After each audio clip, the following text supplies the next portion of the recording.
वादा पति पत्नी की कहानी, best motivational story of husband wife and emotional story in Hindi. सुनो, अगर फिल्मों की तरह मेरी डिलीवरी के वक्त भी तुम्हें डॉक्टर पूछेंगे कि हम बच्चे या माँ में किसी एक को ही बचा सकते हैं तो तुम्हारा जवाब क्या होगा? तुम्हारा दिमाग तो खराब नहीं हो गया ना? कितनी बुरी बात करती हो। प्लीज बताओ ना, मुझे जानना है कि तुम क्या कहोगे। मैं बिना देर किए कहूँगा कि वो तुम्हें बचा लें। हो सकता है ये सही ना हो, मगर जब बात तुम्हारी हो तब मुझे सही गलत नहीं दिखता। मैं तुम्हारे 9 महीने की तकलीफ, तुम्हारे दर्द, तुम्हारे मातृप्रेम और पिता बनने के मेरे सबसे प्यारे सपने को मैं एक पल की देर किए बिना भूलकर तुम्हें बचाऊंगा। क्योंकि जिस पल तुम ना रहो, उसके बाद एक सांस लेने पर भी मेरी आत्मा मुझे धिक्कारेगी। नहीं, तुम मुझे नहीं, हमारे बच्चे को बचाना और उसे इतना प्यार देना कि उसे महसूस ही ना हो कि माँ ना होने से कोई तकलीफ भी होती है। आज कैसी बहकी बहकी बातें कर रही हो तुम यार, किसी ड्रग की लत लगा ली है क्या तुमने? नहीं, मैं मजाक नहीं कर रही। आज पता नहीं क्यों ये बात दिमाग में आ गई। तुम्हें वादा करना होगा कि तुम मेरे बाद अपने आप को कुछ नहीं होने दोगे और हमारे बच्चे को मिस्टर कमल। किसी के अचानक पुकारने से कमल की यादों ने उसे हकीकत की ओर धकेल दिया। सामने डॉक्टर शर्मा खड़े थे। डॉक्टर साहब, प्रतिमा अब कैसी है? कमल ने हड़बड़ाहट में सबसे पहला सवाल प्रतिमा के बारे में ही पूछा। मुबारक हो कमल, आपको बेटी हुई है।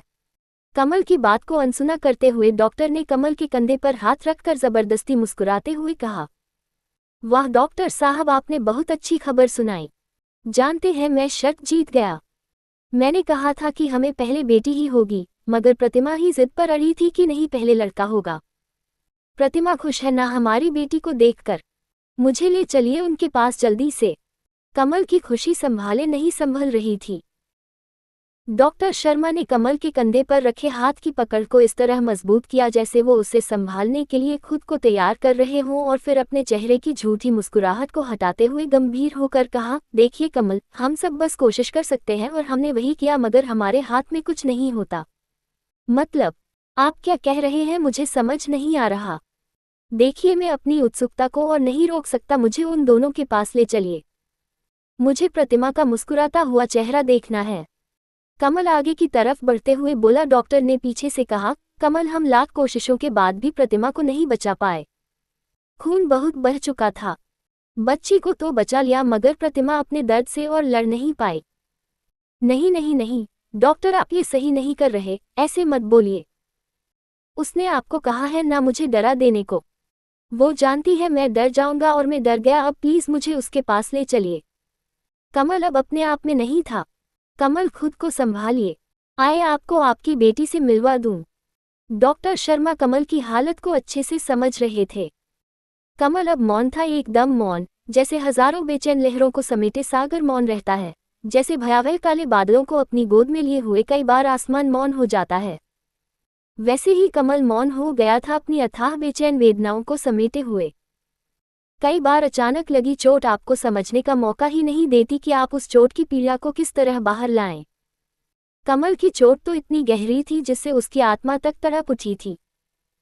जानती हो, ये कहना नहीं चाहिए क्योंकि इस वक्त तुम्हें इतनी तकलीफ सहनी पड़ रही है और फिर इतना ज्यादा दर्द भी सहना पड़ेगा, मगर फिर भी मुझे बहुत खुशी हो रही है। हमारे एक हो जाने के बाद अगर कोई और सपना मैंने देखा है तो वो है हमारे बच्चे का सपना। जितनी खुशी तुम्हें है उससे ज्यादा खुशी मुझे है कमल। एक माँ बनने की खुशी, दूसरा तुम्हारे सपने को पूरा करने की खुशी, और जहाँ एक साथ दो दो खुशियाँ मिले वहाँ दर्द भी सहलाहट सा लगता है जाना। कमल, ये देखिए आपकी प्यारी बिटिया। डॉक्टर की आवाज़ से कबीर को उसकी यादों ने फिर से हकीकत की ज़मीन पर लापटका। मगर इस बार हकीकत पहले से कुछ खूबसूरत थी, और खूबसूरती की वजह थी इस बगीचे में खिली नन्ही सी एक कली। कमल कुछ वक्त के लिए सब कुछ भूलकर अपनी बेटी के मासूम से चेहरे में खो गया। उसे ऐसा लग रहा था कि जैसे उसके चेहरे की ओट में प्रतिमा ही मुस्कुरा रही है। कमल ने डरते डरते उस नन्ही सी जान को गोद में उठाया। एक पुरुष अपनी जवानी से लेकर बुढ़ापे की हद में कदम रखने तक एक ही चीज पर हमेशा गर्व करता है, और वह है उसका बल। मगर जब वो अपने नवजात शिशु को गोद में उठा रहा होता है तो यही बल उसका सबसे बड़ा डर बन जाता है। उसे लगता है कहीं उसके सख्त हाथों से उसके बच्चे की नर्म त्वचा छिल ना जाए, कहीं उसके जोर से पकड़ने पर उस मासूम की कोई हड्डी टूट ना जाए, कहीं वो उसके हाथों से फिसलकर गिर ना पड़े। कमल को भी इस वक्त ऐसा ही डर महसूस हो रहा था। बड़ी सावधानी से बच्ची को उठाने के बाद वह कितनी देर तक उसे निहारता रहा। उसने मन ही मन प्रतिमा के वादे को याद करते हुए कहा कि वह जब तक इसके कदमों में वह वो सारी खुशियां नहीं रख देता जिसके बारे में ये सोचेगी, तब तक वह खुद को हर मुसीबत से बचा कर रखेगा। ये मेरी बेटी ही नहीं, प्रतिमा की अंतिम इच्छा भी है। वक्त अपनी रफ्तार में चलता रहा। कमल एक पिता और माँ दोनों का फर्ज अपनी औकात से ज्यादा बढ़कर निभाता रहा। इस बीच कई हितैषियों ने ये समझाने की कोशिश की कि अभी आधी से ज्यादा उम्र बाकी है, इसीलिए उसे दूसरा विवाह कर लेना चाहिए। तो इस पर हमेशा कमल यह जवाब देता कि अगर मैंने प्रतिमा की देह से शादी की होती तो शायद दूसरी देह की लालसा में मैं दूसरी शादी कर भी लेता, मगर हमने तो एक दूसरे की आत्मा से शादी की थी और हमारी शादी तब तक मान्य रहेगी जब तक आत्मा अपने अस्तित्व में रहेगी। आज 26 साल बीत गए थे प्रतिमा को गए हुए, मगर कमल अब भी उससे बातें किया करता था। उसे हर रात सोने से पहले बताया करता कि आज उसने और रचना ने क्या क्या किया। उसने हर एक बात प्रतिमा की कल्पना को बताई जो इन 26 सालों के बीच रचना और उसके बीच हुई। उसने जब पहली बार पापा कहा, वो जब पहली बार हंसी, उसने जब अपना पहला कदम उठाया, वो जब पहली बार चलने की कोशिश करते हुए गिरी, वो जब पहले दिन स्कूल गई, उसने जब पहली बार प्रतिमा के बारे में पूछा, उसने जब जब क्लास में टॉप किया, उसके कॉलेज का पहला दिन, उसकी MBA कंप्लीट होना, उसका सुमित से प्यार हो जाना और पहली बार डरते डरते उसके बारे में बताना, ये सब उसने प्रतिमा से बताया था। इन सब के बीच वह हमेशा माँ और पिता के रूप में बेहतर रहा, मगर तब वह बहुत बुरी तरह उलझ गया था जब एक दिन रचना स्कूल से रोते रोते घर आए और बार बार पूछने पर भी उसे कुछ नहीं बता पाई थी। और फिर कुछ देर बाद डरते डरते बोली थी कि पापा मैं मरने वाली हूँ, मुझे बीमारी हो गई है, मुझे आज ब्लैंड आया, पापा मुझे बचा लीजिए, मैं आपको छोड़कर नहीं जाना चाहती। रचना की बातों ने उस दिन कमल को उलझन में डाल दिया था कि वो अपनी सभी जिम्मेदारियों को निभाता आया था, मगर अब इस जिम्मेदारी को कैसे निभाए। वो माँ का फर्ज निभा रहा था मगर माँ नहीं था। उसने बड़ी आशा से यह सोचकर प्रतिमा की तस्वीर को देखा कि वही उसे रास्ता दिखाए, और तब उसे लगा कि जैसे प्रतिमा कह रही हो कि डरो मत जाना, तुम में मैं हमेशा रही हूँ, कुछ देर के लिए पुरुष या पिता होने का ख्याल भुला दो, ये सोचो कि तुम नहीं, मैं उसे समझा रही हूँ। आज अगर तुमने उसे नहीं समझाया तो शायद हमेशा वो इसे लेकर घबराती रहेगी। कमल में एक अजीब सी हिम्मत आ गई। उस दिन उसने अपने अंदर मातृत्व को महसूस किया और रचना को समझाते हुए कहा, नहीं बच्चा, तुम्हें कुछ नहीं हुआ। जानती हो, जब भगवान ने दुनिया बनाई ना तो लड़कियों को एक पावर दी जिससे वो हमेशा सुंदर रहें। इसीलिए हर लड़की के साथ ऐसा होता है और इस ब्लड के साथ साथ उनके अंदर के सारे वो कीटाणु निकल जाते हैं जो उन्हें सुंदर होने से रोकते हैं। अब आप बड़ी हो गई हो और मेरा बच्चा तो सबसे सुंदर बनेगा ना, इसलिए उसे इससे घबराने की कोई ज़रूरत नहीं। बस कुछ बातें हैं जिनका ध्यान देना होता है और कोई प्रॉब्लम नहीं है। ये सभी लेडीज़ को होता है। हाँ, एक बात याद रखना, जब उन कीटाणुओं को बाहर निकाला जाता है तो वो आपस में लड़ते हैं और उनकी लड़ाई से बॉडी में दर्द होता है, उससे घबराना नहीं। आपको कुचला कर दूंगा, उसे कैसे यूज़ करना है इसके लिए आपको मैं एक वीडियो दिखा दूंगा और आप उसे तब तब यूज़ करना जब जब ये प्रॉब्लम हो। इतना सब बोलने के बाद कमल ने प्रतिमा की तस्वीर की तरफ देखते हुए लंबी सांस ली थी।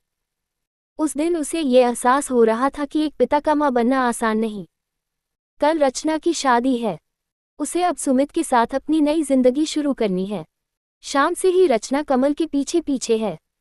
कमल शादी की तैयारियों में व्यस्त होने के बावजूद भी रचना की मायूसी को महसूस कर रहा है, मगर उसे पता है कि यह मायूसी बस कुछ वक्त के लिए है, क्योंकि फिर सुमित उसे इतनी खुशियां देगा कि वह कभी मायूस नहीं होगी। रचना ने जब कमल को सुमित के बारे में डरते हुए बताया तब कमल ने उसके सर पर हाथ फेरते हुए एक ही बात कही थी कि बेटी, मैंने तुम्हारी माँ के बाद बस यही चाहा कि मैं माँ और बाप दोनों का प्यार देते हुए तुम्हें हमेशा खुश रखूं। मुझे खुशी है कि तुमने अपना जीवन साथी चुन लिया है, मगर मैं भी तो बाप हूँ और मेरी यही इच्छा कि जिसके हाथ में तुम्हारा हाथ दूं वो तुम्हें मुझसे ज्यादा प्यार दे। मुझे सुमित से मिलना है और अगर मुझे लगा कि वो तुम्हारे लायक है तो फिर मुझे कोई ऐतराज नहीं। रचना ने मायूस होते हुए कहा, फिर तो कोई चांस नहीं, क्योंकि आपसे ज्यादा प्यार मुझे कोई कर ही नहीं सकता। कमल जोर से हंस पड़ा। उसकी हंसी में संतोष था, ये सोच कि उसने प्रतिमा से किया वादा अच्छे से निभाया। कमल हंसते हुए बोला, मिलवाओ तो सही उससे, मुझसे थोड़ा कम भी प्यार करेगा तो चलेगा। रचना ने कमल को बड़ी जोर से गले लगा लिया था।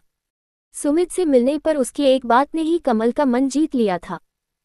जब कमल ने पूछा कि अगर मैं रिश्ते के लिए ना कर दूं तो क्या करोगे, तब सुमित मुस्कुराते हुए बोला था, संतोष कर लूंगा।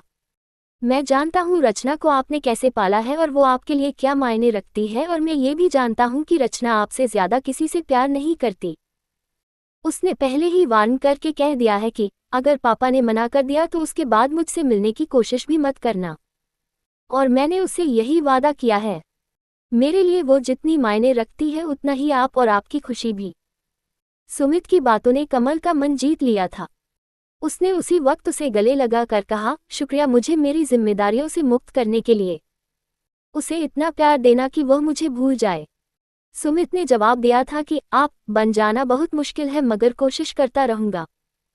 शाम से ही खुद को रोके रोके रात होते होते रचना आखिर कमल के कंधे पर टूटकर बिखर ही गई। अपनी अब तक की जिंदगी में रचना जितना नहीं रोई होगी उतना वो आज कमल के कंधे पर सर रखे रखे रोई। कबीर बस उसका सर सहलाता रहा और उसे वह सब समझाता रहा जो उसे उचित लगा। रोते रोते रचना कमल की गोद में सर रख कर सो गई। कमल आज से पहले जब भी प्रतिमा की तस्वीर देखता था तो उसके चेहरे पर यह चिंता होती कि वो जिस तरह अपने कर्तव्यों का निर्वाह कर रहा है वह सही है या नहीं, मगर आज उसके चेहरे पर संतोष था। रचना की शादी हो गई। उस दिन वो बहुत रोई और उसके जाने के बाद कमल उससे भी ज्यादा रोया। आज उसने प्रतिमा के बाद अपनी सबसे अनमोल संपत्ति को सुमित के हाथों में सौंप दिया था। रचना की शादी को 6 महीने बीत गए थे। शादी के बाद पहली बार वो 10-12 दिनों के लिए कमल के पास रहने आई थी। इस बीच हनीमून, सुमित के घर के रस्म रिवाज, इन सब में ही व्यस्त रही थी रचना। रचना ने बताया कि वह बहुत खुश है। सुमित का परिवार बहुत अच्छा है और सुमित तो जैसे आपका ही क्लोन है। फिर हंसते हुए बोली, पर क्लोन तो क्लोन होता है ना पापा, ओरिजिनल की बात ही अलग है। कमल मुस्कुरा दिया। कल रचना को चले जाना था। कमल से बहुत सी बातें करने के बाद रचना सोने चली गई। इधर कमल बहुत खुश था। वो प्रतिमा की तस्वीर को मुस्कुराते हुए देख रहा था। उसने मन ही मन प्रतिमा से कहा, देखो आज मैं अपने वादे से आज़ाद हो गया। मैंने हमारी बेटी के चेहरे की खुशी में महसूस किया कि मैंने अपना फर्ज अच्छे से निभाया है। तुम्हारे बिना एक पल काटना संभव नहीं था, मगर तुम्हारे वादे की वजह से बहुत लंबा सफ़र काटना पड़ा है तुम्हारे बिना। सोचते सोचते कमल की आंखों का वह बांध टूट गया जो उसने 26 सालों से बांध रखा था।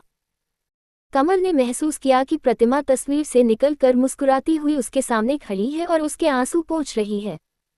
कमल खड़ा हुआ और प्रतिमा की परछाई को गले लगा लिया। पापा पापा उठिए पापा। पापा नहीं, आप नहीं जा सकते पापा। मैं इतनी बड़ी नहीं हुई कि आपके बिना रह सकूं। पापा कल रात ही तो हमने कितनी बातें की थीं, कितना कुछ प्लान किया था। रचना कमल के मृत शरीर से लिपटी हुई फूट फूट कर रो रही थी। सुमित उसे चुप कराने की कोशिश कर रहा था। रात का सूना घर सुबह अफसोस जताने वालों की भीड़ से भर गया था। सुबह जब रचना के बार बार दरवाज़ा खटखटाने पर भी कमल ने दरवाज़ा नहीं खोला तो रचना ने घबराकर सुमित को फ़ोन किया, और सुमित के आने पर जब दरवाज़ा तोड़ा गया तो वहां कमल का मृत शरीर मिला। मृत होने के बाद भी कमल का चेहरा संतोष से भरा हुआ था।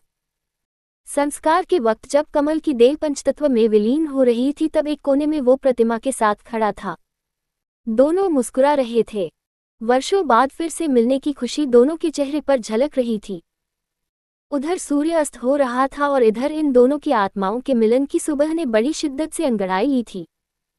प्रेम सच्चा होना चाहिए, मिलन हो ही जाता है, फिर चाहे इस जहान में या फिर उस जहान में। दोस्तों, ये कहानी यहीं पर ख़त्म होती है। अगर आपको ये कहानी पसंद आए हो तो इस कहानी को अपने दोस्तों के साथ शेयर ज़रूर करें। तो दोस्तों, ये कहानी आपको कैसी लगी हमें कमेंट करके ज़रूर बताएं और इस कहानी को अपने दोस्तों के साथ शेयर ज़रूर करें। वीडियो अच्छा लगा हो तो चैनल सब्सक्राइब ज़रूर करें। धन्यवाद।